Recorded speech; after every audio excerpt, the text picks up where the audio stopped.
Welcome to the Great Detectives of Old Time Radio. From Boise, Idaho, this is your host, Adam Graham. If you have a comment, email it to me, box13@greatdetectives.net. Follow us on Twitter at Radio Detectives and become one of our friends on Facebook. Facebook.com/Radio Detectives. I do encourage you to check out our other podcast. Right now we're playing The Amazing World of Radio featuring Top Secret, a 1950 espionage drama starring the great Ilona Massey. We have a new episode up every Wednesday, and you can subscribe over at amazing.greatdetectives.net. Also, check out the video version of this podcast at videotheater.greatdetectives.net. And for a really comprehensive look at old-time radio during World War II, check out our 277-part series, The War, at thewar.greatdetectives.net. Well, there is still one missing episode in the airmail mystery, so we are going to bring you episodes 8 and 9. Let's go ahead and take a listen.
If you enjoy the romance and thrill of flying the airmail, you will enjoy following the story which we unfold for you now.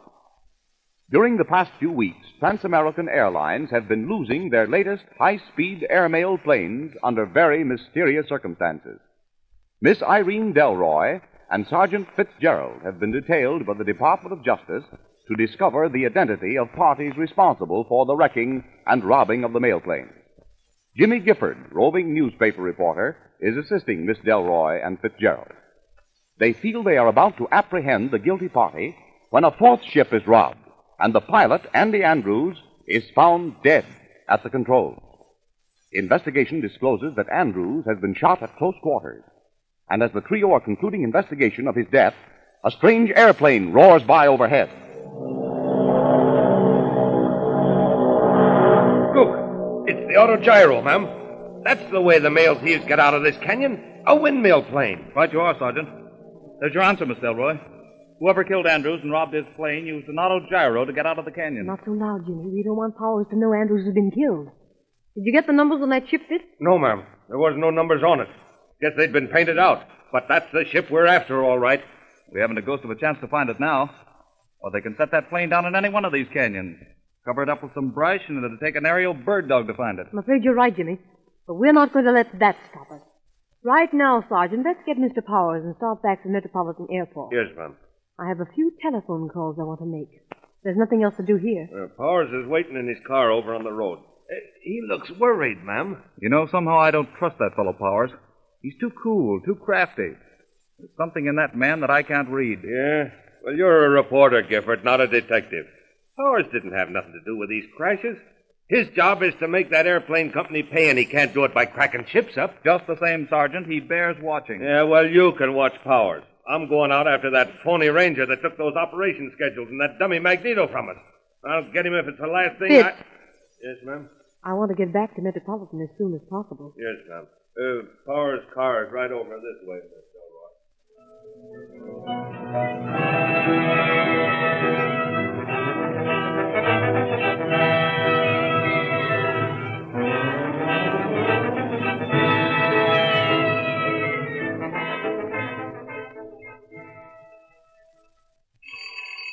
Metropolitan Airport. No, Mr. Powers isn't in. He's expected back shortly. Yes, sir, I'll tell him you've called. Metropolitan? No, sir. We haven't located 655 yet. No, Mr. Powers isn't in. I'm sorry. I don't know, sir. Oh, Mr. Powers, I'm so glad you're back. Yeah? There have been so many calls for you. I told them I didn't know anything about Andy's ship yet. Good. We've just come back from the canyon. The ship is a total loss. Andrews is missing. Missing? You mean he... I don't know anything yet, Maisie. Come in, Miss Delroy and Sergeant.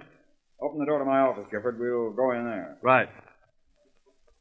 Oh, I suppose the newspapers are after me. Yes, sir. They've all been calling. 655 is 8 hours overdue in Plainsview, and they want to know what's wrong. Well, keep them guessing. We don't know anything ourselves, and I'll be hanged if I want a gang of reporters snooping around. One is bad enough. Thanks, Powers. We'll be in my office in case the directors call. I'm out to everyone else. Yes, sir. There's a private telephone on my desk there, Miss Delroy. Thank you, Mr. Powers. Get the telegraph office, please. Yes, sir. Take a few notes, will you, Jimmy? Right. Trans-American has lost 4 valuable mail shipments. All 4 planes were lost in Devil's Canyon. Here's the telegraph office, ma'am. Good. Get Roberts, the radio man, in here, Fitz. Yes, ma'am. Hello? Take a message. Department of Commerce, Aeronautics Division, Washington, D.C. Ready? Here it is. Wire immediately names and addresses of all purchasers and licensees of auto gyros in western part of United States. Signed, Delroy, Department of Justice. That's the stuff, Irene. That'll give us something to work from at least. Wait a minute, Jimmy. Hold the wire a moment, will you? If you'll pardon me, Miss Delroy, Oh, just a second, Mr. Powers. You'll probably be interested in this next telegram. One more, please. Ready? Postmaster General, Post Office Department, Washington. Recommend all existing airmail contracts with Trans-American Airlines Incorporated be suspended, pending investigation of inability to maintain schedules. Signed, Delroy, Department of Justice. Wait a minute. You can't do that. You can't send that telegram. It's sent, Powers. You can't do that. Do you want to ruin the company? Sorry, Mr. Powers. Until this matter of looting the United States mail is cleared up, this department recommends the suspension of all airmail flying on your line. But, Miss Delroy, just because we've had a little trouble... We've had more than a little trouble, Powers. We've had far too much trouble. Now sit down. I want some information from you. You've no right to suggest that our contract be suspended. Sorry, Powers. It's already suggested. And I rather expect it'll be official before morning. If it is, I'll carry it to the Supreme Court if necessary. That's up to you. Right now, I want some information. Sit down, please. All right. But you're ruining Trans-American Airlines. And if these crashes keep up, we'll ruin the public confidence in aviation. Take some more notes on this, Jimmy. Shoot, Irene. Devil's Canyon is 90 miles from Metropolitan. How fast do these fast mails cruise, Powers? About 180 miles an hour. Mm-hmm. 30 minutes flying time to the canyon. The eastbound left with Andrews in charge at 10:29. Is that right? Yes. At 11 o'clock, he was over the canyon. Is that right? If he's on schedule, yes. Jimmy, what time did we leave Salt Flats for Devil's Canyon? 11 o'clock, Irene. And we arrived at the canyon just 45 minutes later, hmm? Right. 11:45. How long had we been at the scene of the crash, Jimmy, when Mr. Powers arrived? Why, not over 15 minutes at the most. That would make you arrive at approximately 12 o'clock, correct, Mr. Powers? I believe it was 12 o'clock, yes. And you say you started for the canyon when you heard Andrews report motor trouble. Yes, naturally. I was worried. I knew of the money shipment. Will you tell me, Mr. Powers, how you drove more than 90 miles of mountain road in your car in an hour's time? Do you mean to tell me that you drove that road at 90 miles an hour? No, To arrive at Devil's Canyon at midnight, Mr. Powers, you had to leave here before Andrews' ship took off, didn't you?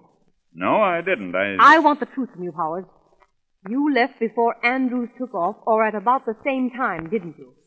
Well, yes. What about it? And if you were driving along the road at 11, you didn't hear Andrews' radio for help, did you? Well, no. I want the truth now. What made you drive to Devil's Canyon tonight? You've been beating around the bush long enough, Powers. You either make a satisfactory answer to my question or I'll order your arrest. My arrest? For what? On suspicion of violating postal regulations. You mean you believe I had a hand in those mail robberies? You can't mean that, Miss Delroy. Oh, yes, I can. We're not overlooking a single thing in this case. You arrived at Devil's Canyon altogether too soon to have left after Andrews radioed for help. I want to know what made you take that drive. You can't bluff me, Miss Delroy. You know that I didn't have anything to do with that robbery. Prepare yourself for a shock, Mr. Powers. Robbery is no longer the main issue in this case. No? Then, what is it? Murder, Mr. Powers. Cool, deliberate murder. What? You heard me. Perhaps you'll be interested in knowing that Andrews was murdered not 5 minutes after he landed his ship in the canyon. I can't believe I it. know you thought it was a crash. Well, it wasn't. Andrews made a safe landing. He was sitting in the cockpit dead when we found him. But the ship was burned. A time bomb set fire to the ship a few minutes after we reached it. But not before we made a few discoveries. What discoveries? There was a time clock in the ignition circuit of that plane. Someone knew that Andrews would be right over that spot at 11. When the clock clicked, the ignition was cut off. I want you to tell me why you left for the canyon as soon as Andrews took off. Aren't you a little hasty in accusing me of complicity in this crime, Miss Delroy? After all, I'm as anxious as you are to see the thing solved and the guilty parties convicted. I'm paid to run this airline, not to wreck it. You're evading the question, Powers. Why did you leave Metropolitan for Devil's Canyon as soon as Andrews took off? Because I figured he'd run into trouble, that's all. You must have had some reason for that assumption. I did. What was it? I told you I was interested in solving this case as you are, Miss Delroy. Yes. Well, I am. I'm even more interested. I've spent 5 years in building Transamerican from a barnstorming organization into one of the nation's greatest airlines. And I'm not going to let a band of mail thieves wreck my ideals. I've been doing a bit of investigating of my own. Indeed. Whether you believe me or not, I've progressed further into this mystery than you have. I at least have evidence that the work is being planned, if not actually executed, by an employee of this company. Andrews?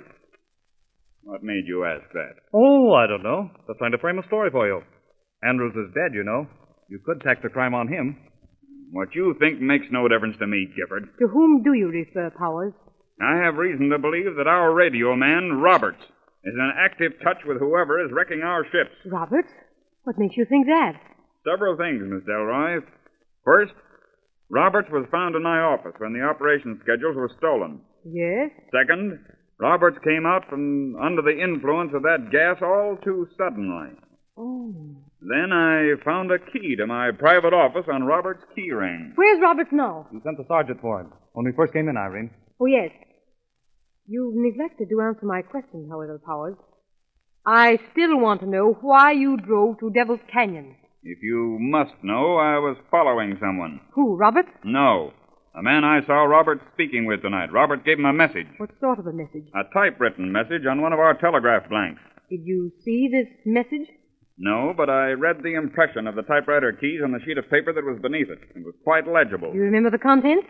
Yes. It said, 6:55 will be over the canyon at 11. No signature? No. Then how do you know Roberts wrote it? I saw him. Saw him write it. Put it in an envelope and hand it to the man. You followed this man to the canyon? I tried to, but unfortunately I lost him. We're going to check up on your story, Powers. We're going to face Roberts with these facts and ask for an explanation. He's dead, ma'am. Stone dead. A suicide. What? You can't mean that, Fitz. It's true. I just seen him. He's in his room, ma'am. Oh, there must be something wrong. Are you sure it's Robert? Sure, I know Robert. He plugged himself. Square between the eyes. I came right back here to notify you.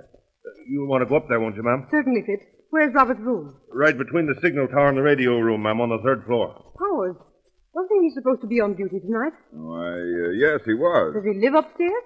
Yes, we've fitted out a room for him so he could be near the set. Since we've started night operations on such a large scale, we've had to keep him around most of the time. Don't you have a relief operator? Yes, he comes on at 7 in the morning. I see. Well, lead the way, Fitz. We'll call for the coroner when we finish our investigation. Coming, Jimmy? Surely, Irene. Mr. Powers? If you don't mind, I'll stay down here. I'm rather... that is, Very well. Go ahead, Sergeant. Yes, ma'am. There's something mysterious here. I want to see why Roberts decided to take the easy way out. Yes, ma'am. You know, I thought it was sort of funny myself. This way, ma'am, up these stairs here. Do these steps also lead to the signal tower? Yes, ma'am. Roberts lives in this wing here. Here's the room, ma'am. He's inside. And the door's locked, it. Yes, ma'am, I locked it. Here's the key, ma'am. Very good, Sergeant. Was the door locked when you first came up? No, ma'am. I knocked a couple of times and didn't get no answer, so I just went in. He doesn't seem to... Oh, there we are. Now, don't move a thing, Fitz. No, ma'am. Mm-hmm. Just as I thought.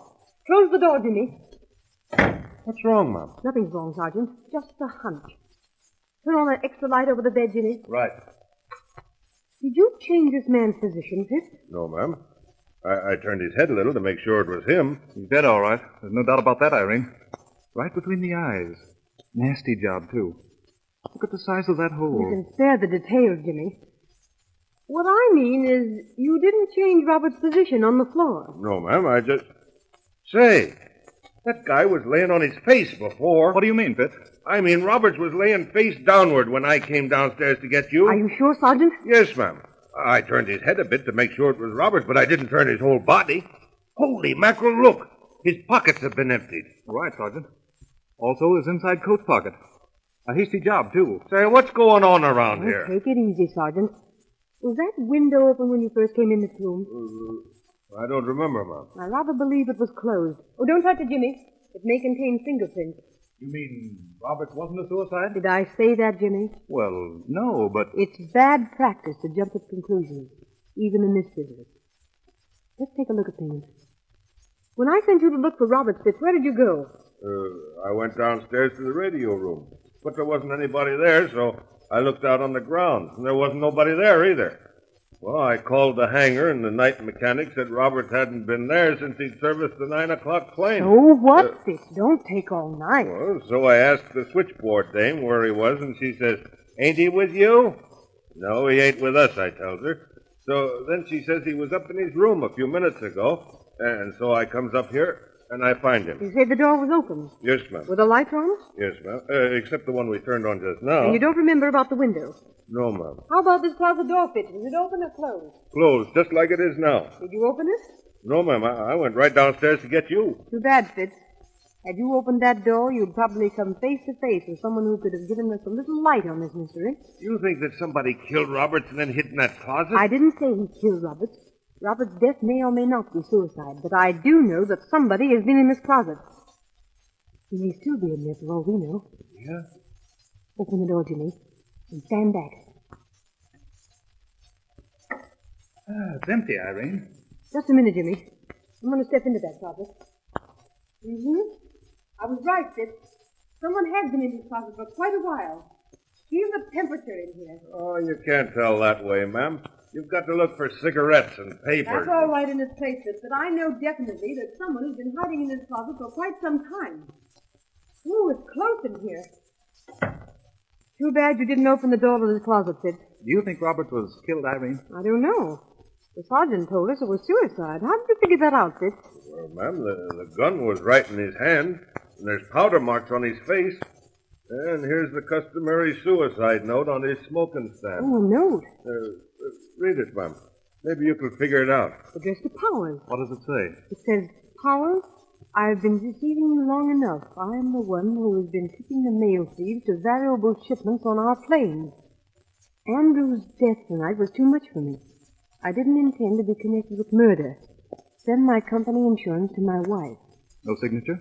No signature.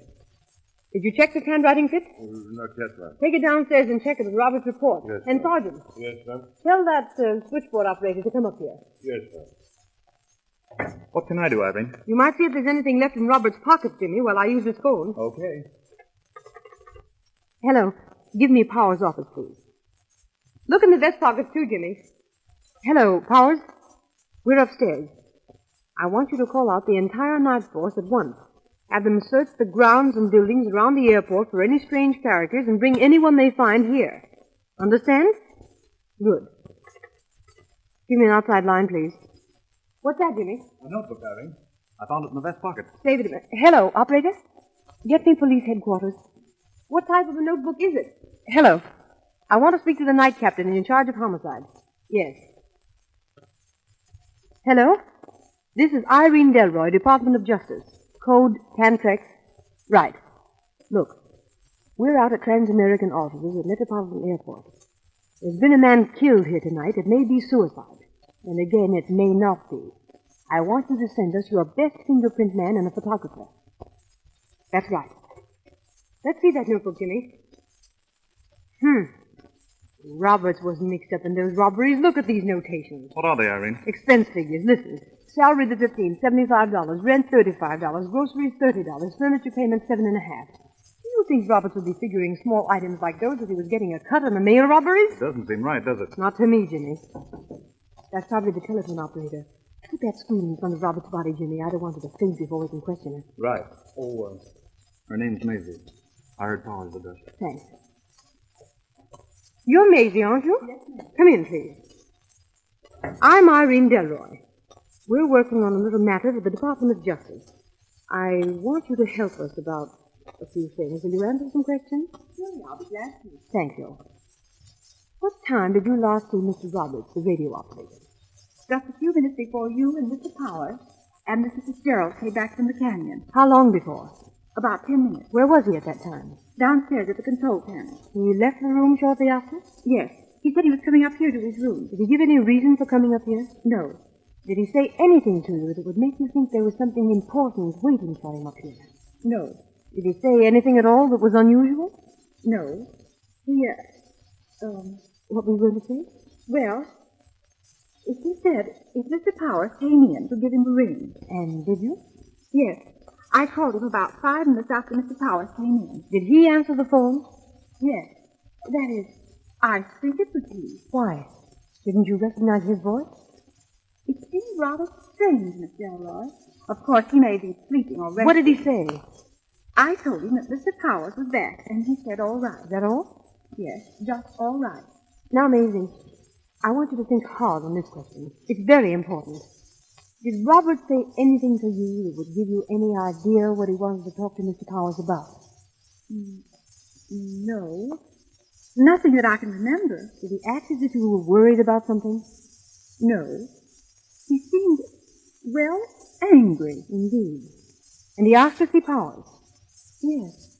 What happened? Never mind right now, Maisie. You get back to the switchboard and don't mention to anyone that Robert is missing. Yes, Miss Delroy. Oh, just a minute.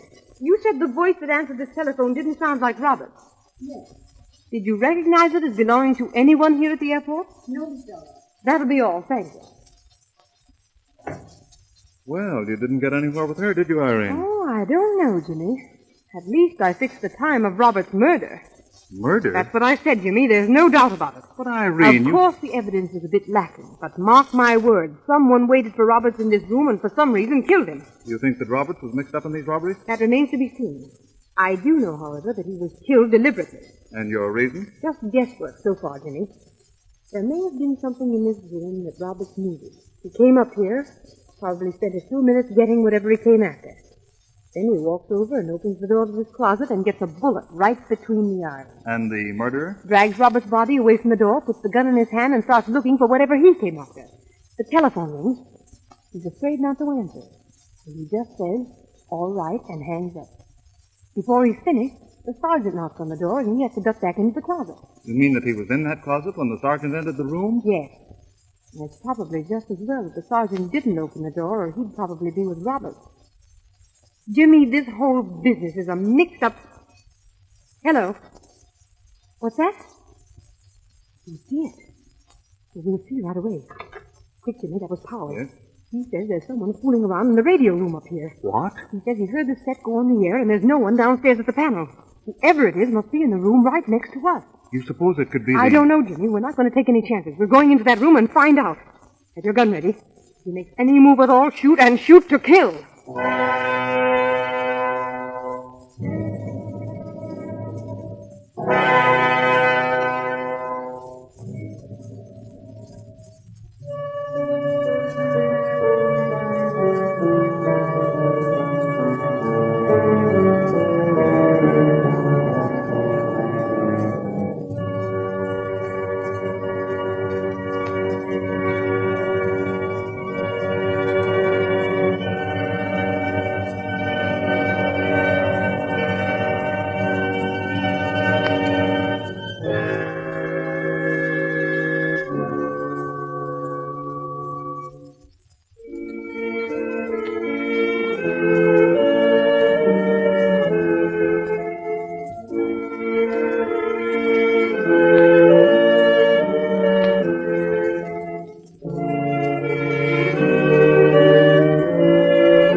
Welcome back. Well, she was not having any nonsense from Powers. She did not have any time for the lies that he was telling, and I just love how she just went after him and laid it on the line. Great scene. And I also think she handled the death of the radio operator and investigating it, really, really nifty bit of deduction as she worked through that case. The use of an autogyro in this episode sent me out doing some research. The autogyro is often considered the predecessor of the modern-day helicopter.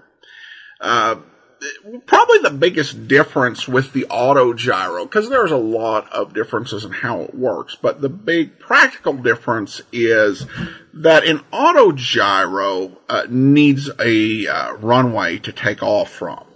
It doesn't need it for the landing, but it does, need it for takeoff. And probably in 1932, what they would be using would be the PCA-2. Which had one pilot, 2 passengers, and a weight of about 3,000 pounds. It had a maximum speed of 120 miles per hour and a range of 290 miles. And given some of the, measurements for how far away this is, I think that it's safe to say that the autogyro definitely would work. It could fly up to 15,000 feet. So including the autogyro is a nice touch for an aviation series in 1932. Now we turn to listener comments and feedback, and Stephen writes in, thank you for sharing this again. It is great listening. Well, thanks so much, Stephen. And I am glad you're enjoying it, and we've gotten several feedbacks, to that effect. And this is just such a unique series. Probably until like 3 or 4 years ago, no one had heard this since it first went out. And, it really just is surprising in how well it stands up, particularly compared to other material from the 1930s. It doesn't feature, any big-name actors. We don't know who wrote it, and we know very little about its production, but it's just really an incredibly enjoyable listen. I do want to go ahead and thank our Patreon supporter of the day. Thank you to Ken, Patreon supporter since January, currently supporting us at the Shamus level of $4 or more per month. Alright, well that will actually do it for today. The Airmail Mystery will conclude next week with one episode on Tuesday and one episode on Wednesday, which is something we're doing because the Airbnb we're renting for our summer vacation had to move our vacation up a week. So I don't want to go on vacation with the case unresolved. So we'll finish that up next week. And join us tomorrow for The Man Called X. If you do have a comment, email it to me, box13@greatdetectives.net. Follow us on Twitter at Radio Detectives and become one of our friends on Facebook, facebook.com/Radio Detectives. From Boise, Idaho, this is your host, Adam Graham, signing off.